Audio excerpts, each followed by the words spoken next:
was a great learning experience and also great as an actor, because when they give you so much in their performance, it makes your job easier to react to that. Where's my sanitizer? Where is my sanitizer spray? And which chair do I sit on? And so I was very hung up about those things, and so he started like teasing me about that. This girl's just out of control. That was fun. I went for 83. It was so sad. It was a perfectly feel-good movie. I came out feeling quite jubilant, but in the screen, in the theater, there were only like 4 people. Hi, I'm Tina Desai, and you're watching me on ETimes. Hi, this is Samina Sheikh here, and with me today I have the gorgeous, the stunning Tina Desai, welcoming her on ETimes. Thank you. That's a very sweet introduction. How are you? I'm good, Tina, and of course, there's a lot of blood around you, I must say that, since you're working in Bloody Brothers. So tell us something about it. Bloody Brothers is a very good play on the word. And as the title suggests, it's a bloody incident and they're bloody rascally people. And so it's a really good mixture. I like that's a very clever title, in fact. It's about these brothers who are caught in a tragedy, an incident that's quite tragic, but that turns out to be quite comedic, and it kind of snowballs into something that's far bigger than they ever imagined. They thought it would be a small lie, and then they tell a second lie and a third lie, and that just goes out of control. And as time passes, more characters come in, more chaos comes in, and it just completely blows up until nobody knows what to do anymore. So it's really fun, light story where every character is twisted, every character has an agenda. So everyone contributes to the plot significantly with their wickedness. Can I say that it's dark sense of humor somewhere? Yes. They are, somewhere, for South in a situation, and, how things unfold and how it keeps on getting complicated. So absolutely. What do you think about that? Yeah, absolutely. That's the thing, that's what makes it so fun. That's what makes it entertaining. The fact that this is how certain people would react to a situation, but then here are these peculiar two who react very differently, and what that ends up being, because they choose paths that aren't recommendable, and so what happens because of that. So yes, of course, it's comedy in tragedy. Also, Tina, how was it working with Jaideep Ahlawat and, of course, Zeeshan Ayyub and Shruti Seth? I was really hoping that Zeeshan and Jaideep would get cast. When I was offered the role, nobody was locked yet. I knew that they were talking to Shad Ali as a director, and they were considering 2 or 3 different actor sets to play the brothers. And I was hoping for this pair. Because it has a small town vibe. It's Ooty, so it's like a tier 2 city. And there's a certain personality type that you associate with that, and I thought that these 2 guys would be able to play that up more. And also there's a lot of comedy, and I know they're very good at comedy, so there's a lot that depends. That's the crux of a lot of things, and so I knew that they would like really pull it up, and in fact they would elevate it. So I was glad it happened, and as expected, they completely delivered. It was amazing to see the ease with which they do comedy. I think comedy is definitely an inherent quality. So to watch them play a scene, to play a line, to play pauses, was a great learning experience, and also great as an actor, because when they give you so much in their performance, it makes your job easier to react to that. So him, Zeeshan, I didn't have any scenes with Mr. Satish Kaushik, but we hung out in the hotel a lot, and he's also hysterical. Like when he spoke, everyone just laughed. Nobody interjected. Nobody asked questions. He would just tell us half-hour stories, and we just listen and laugh. And so it was just a really great bunch of people coming together for it, who have natural sense of humor. But of course, as you said, they have their natural sense of humor.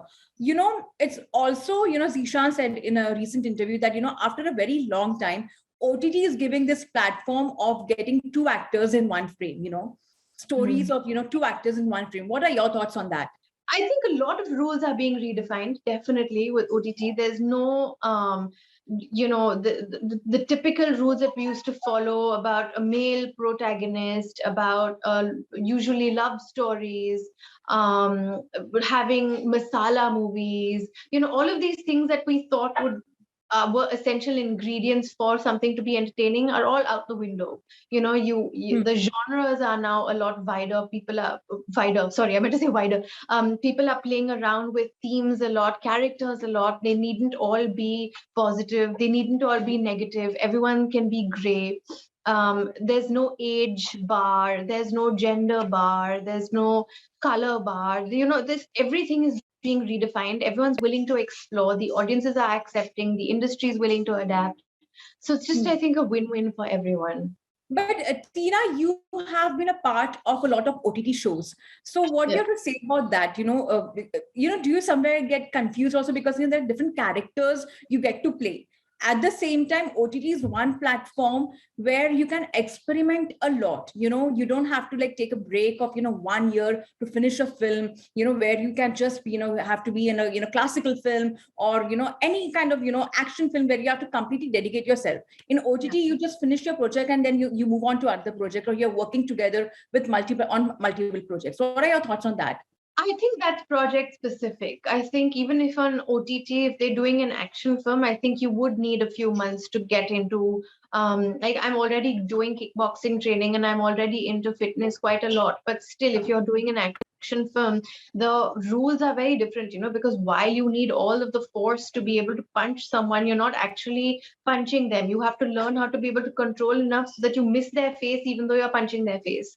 So that requires training, that requires a certain body type. So, no, I wouldn't say that, you can jump from one project to another. It really depends on the project, because if it requires some amount of prep, even in terms of character, if you need to do some research, if it's a dialect that requires work, if it's a period piece, then it will require the prep time. So it's not the platform, it's the project that defines these things. Tina, you have also worked with Abhishek Bachchan in Bob Biswas. Tell us something about your experience of working with him, because he's somewhere not only jovial, but also loves to play a lot of pranks. So was there any prank on you?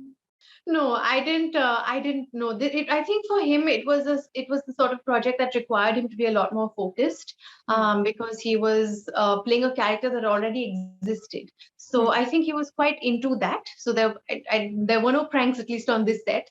But it was nice to see him and his adulation or adoration for his father. He tells a lot of stories about his growing years, watching his father on the sets, watching just how he used to fool around then and not take filmmaking so seriously. Like those stories are really fun to listen to.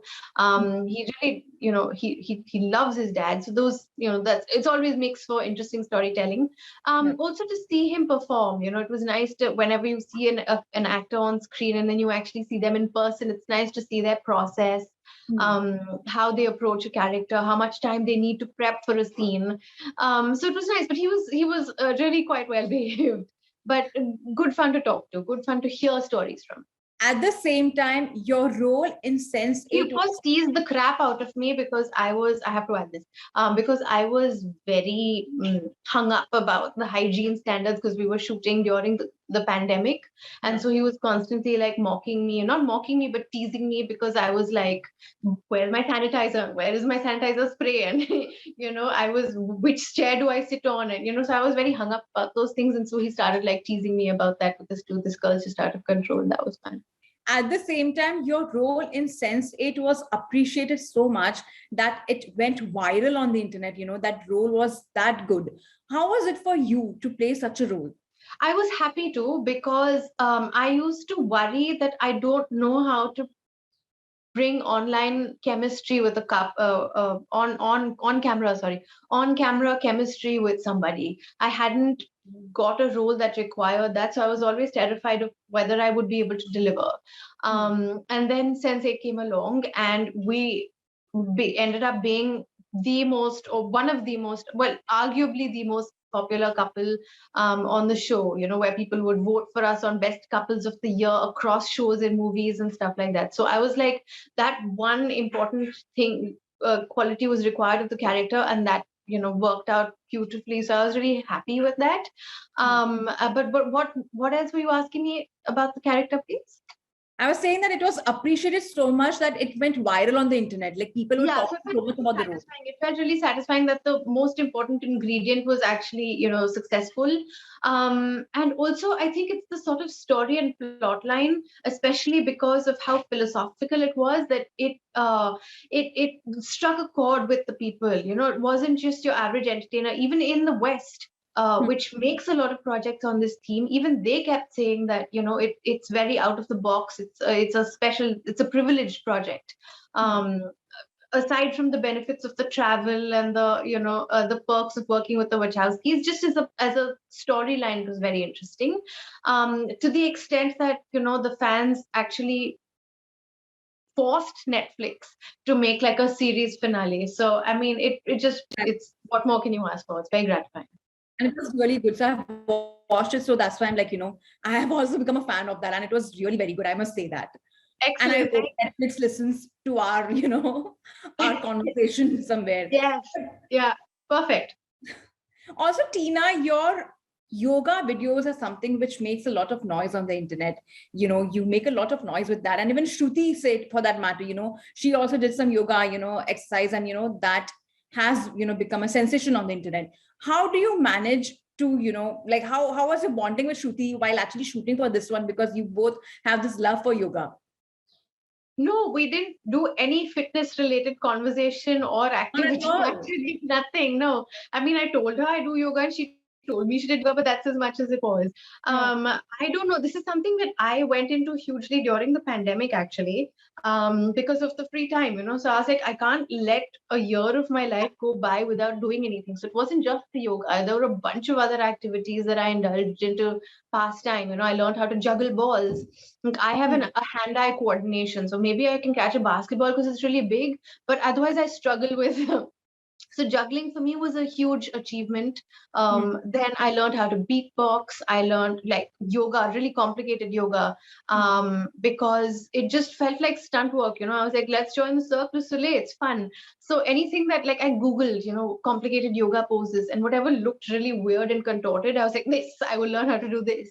And through either Google or Instagram, I taught myself and I did it.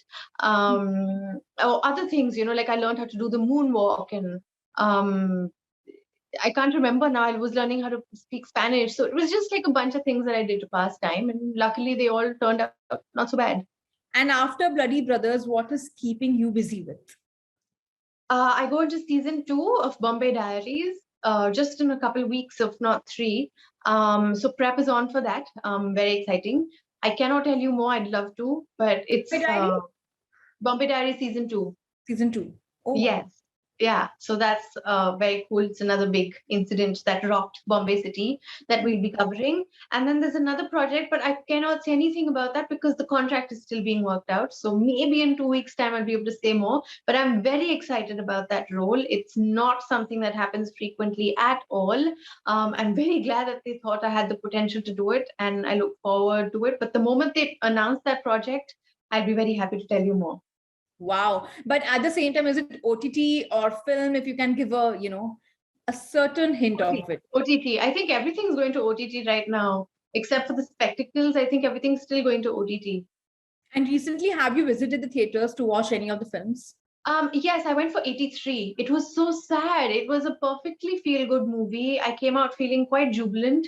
But in the screen, I mean, in the theater, there were only like 4 people. So I felt really bad.